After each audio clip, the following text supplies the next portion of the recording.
Hello guys, welcome back to the channel. This is Rishabh और आज की वीडियो में हम बात करने वाले हैं डॉक्यूमेंट्स क्या क्या रिक्वायर्ड हैं आपको एडमिशन टाइम के लिए। बहुत ही ज़्यादा डिमांड आ रही थी इस वीडियो को लेके, और उससे पहले मैं आप लोगों से एक चीज़ शेयर करना चाहूँगा।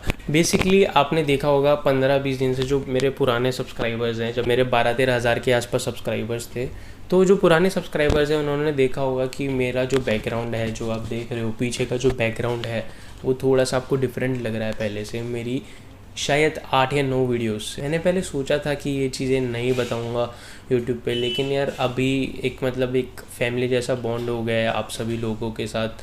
ठीक है, सारे स्टूडेंट्स क्वायरीज पूछते हैं इंस्टाग्राम पर, तो मैं एक चीज़ आपसे शेयर करना चाहूँगा कि मैं अभी अपने घर पर नहीं हूँ। 15-20 दिन से मैं अपने घर पर नहीं हूँ। 15 दिन से मैं भी, मेरे घर पे सभी लोगों को कोविड पॉजिटिव हो गया था मेरे अलावा। ठीक, मेरी जॉइंट फैमिली है, तो टोटल मेरे घर में 10 मेंबर्स हैं। ठीक है, 10 में 9 को कोरोना हो गया था मेरे अलावा। तो मैं यहाँ पर शिफ्ट कर गया था। मेरे को कोई भी सिम्टम्स नहीं आ रहे थे मेरे घर वालों के अलावा। ठीक है, मेरे जितने भी घर वाले हैं सबको सिम्टम्स आ रहे थे कुछ ना कुछ, मेरे को नहीं आ रहे थे क्योंकि मेरा रूम थोड़ा सा सेपरेट है। तो मेरा थोड़ा रूम सेपरेट था, मे बी इस वजह से मैं नेगेटिव हूँ। और मेरे जितने भी घर वाले हैं सब पॉजिटिव थे। और 15 दिन हो चुके हैं उस बात को, अभी बिल्कुल सब कुछ बेटर हो चुका है, सब कुछ ठीक हो चुका है, सब कुछ बैक टू द नॉर्मल हो चुका है। लेकिन मेरे दादाजी एक्सपायर हो गए। उनकी पहले भी काफ़ी टाइम से तबीयत ख़राब रहती थी, वो भी पॉजिटिव आए और उनका स्वर्गवास हो गया। मेरे पास काफ़ी सारे डीएम्स आ रहे थे कि कहाँ वो रिप्लाई नहीं कर रहे एज सच, तो ये मैं आप लोगों से शेयर करना चाहता था। ये चीज़ पहले मैंने सोचा था कि ये चीज़ें नहीं बताऊंगा, लेकिन मैं अभी पता नहीं क्यों लेकिन सभी लोगों को ये चीज़ें बता रहा हूँ।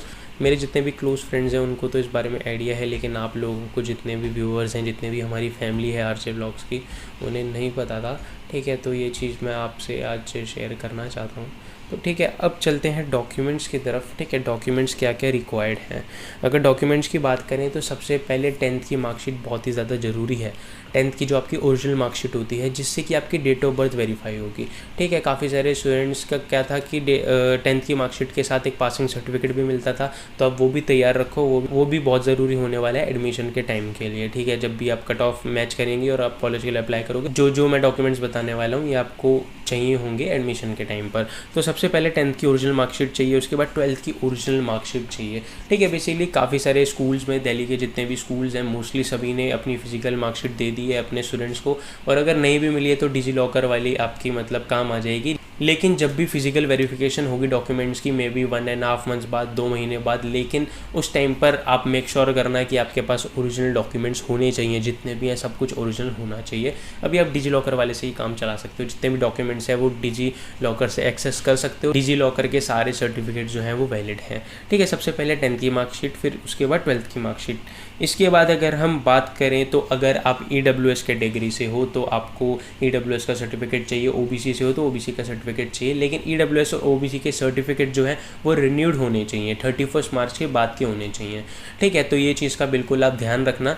ठीक है, और जो OBC है वो नॉन क्रीमिलियर होना चाहिए, क्रीमिलियर नहीं होना चाहिए। ठीक है, और EWS है उसका SDM से साइन होने चाहिए। SDM से नहीं है तो काफ़ी सारे स्टूडेंट्स पूछ रहे थे कि उनके कहीं और से भी साइन है, तो चल जाता है।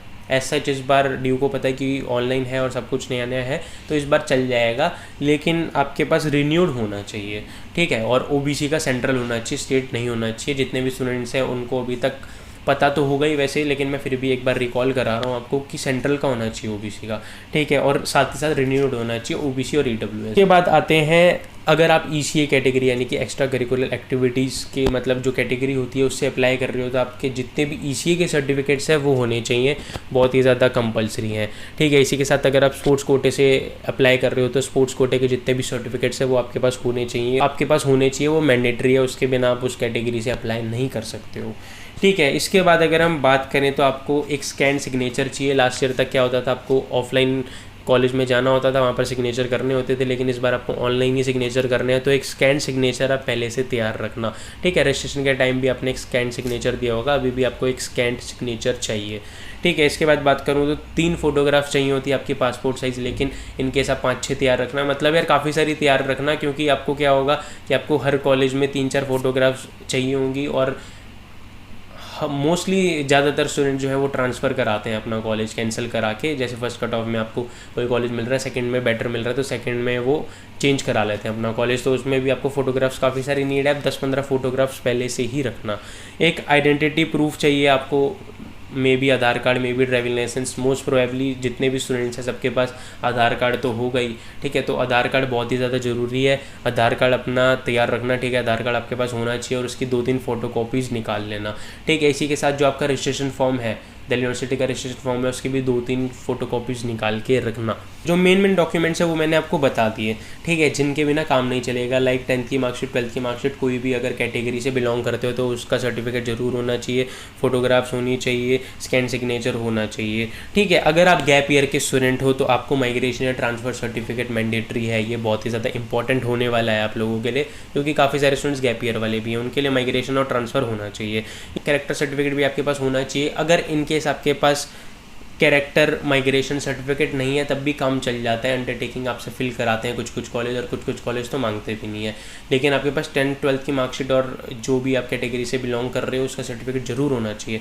अगर आपके पास कैरेक्टर नहीं है या माइग्रेशन नहीं है तब काम चल जाएगा आपका, कोई दिक्कत वाली बात नहीं है। लेकिन गैप ईयर वाले हो तो माइग्रेशन या ट्रांसफ़र ज़रूर चाहिए आपको, ठीक है। कैरेक्टर सर्टिफिकेट भी आपको मिल गया होगा, स्कूल वाले इशू करते हैं, अगर नहीं मिला है तो स्कूल में जाके पता कर लो आप, वहाँ से आपको कैरेक्टर सर्टिफिकेट आपका मिल जाएगा। इसके बाद अगर हम बात करें, एक और सर्टिफिकेट होता है, वो होता है प्रोविजनल सर्टिफिकेट। तो प्रोविजनल सर्टिफिकेट भी काफ़ी सारे स्कूल्स ने दे दिया है, अगर नहीं दिया है तो आप डिजी लॉकर से एक्सेस कर सकते हो। और इन केस अगर आपके पास डिजी लॉकर से एक्सेस नहीं हो रहा है, फिर स्कूल से नहीं मिल रहा है आपको, तो आप उसकी जगह अंडरटेकिंग फिल कर सकते हो। ऐसा कोई भी घबराने वाली बात नहीं है, लेकिन आप ट्राई करो, अपना बेस्ट ट्राई करो कि जितने भी सर्टिफिकेट्स मैंने आपको बताया, लाइक कैरेक्टर, माइग्रेशन और प्रोविजनल, ये तीनों आप रेडी रखो। अगर इन केस आपके पास नहीं है वो और आप अप्लाई कर रहे हो और नहीं मिल पा रहा है तब भी ऐसा कोई दिक्कत नहीं है, लेकिन ट्राई करो कि एकदम सेफ रहो आप, मतलब सेफ ऑप्शन में चलो, ठीक है। तो ये जितने भी डॉक्यूमेंट्स हैं मैंने आपको बता दिए, इसके अलावा एक भी डॉक्यूमेंट की आपको ज़रूरत नहीं है, ठीक है। जो 3 जो डॉक्यूमेंट होते हैं, प्रोविजनल, कैरेक्टर और माइग्रेशन। माइग्रेशन नहीं है तब भी काम चल जाएगा, कैरेक्टर नहीं है तो स्कूल से जाके पता करो, प्रोविजनल आपका डिजी लॉकर से निकल जाएगा। इसके अलावा जो गैप ईयर के स्टूडेंट होते हैं उन्हें एक स्टेटमेंट लिखनी होती है वहाँ पर 2-3 लाइन्स की, या आप मतलब आपने गैप ईयर क्यों किया, मतलब आपने 1 साल ड्रॉप क्यों किया, तो उसका आपको एक रीज़न लिखना पड़ता है, ठीक है, जो कुछ भी हो सकता है। तो ये जितने भी मैंने आपको डॉक्यूमेंट्स बताए वो बहुत ही ज़्यादा ज़रूरी है एडमिशन के टाइम पर। तो आई होप सो आपके जितने भी डाउट्स हैं वो क्लियर हो गए होंगे। अगर इन केस कोई भी रह जाता है तो आप मेरे को इंस्टाग्राम पे मैसेज कर सकते हो, और चैनल पे नए हो तो प्लीज़ सब्सक्राइब कर देना मेरे चैनल को।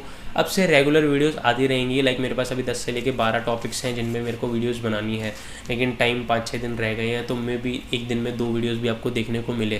तो दिल्ली यूनिवर्सिटी से अपडेट रहना चाहते हो तो प्लीज़ सब्सक्राइब कर देना मेरे चैनल को। मिलते हैं आप सभी को ऐसी अगली वीडियो में।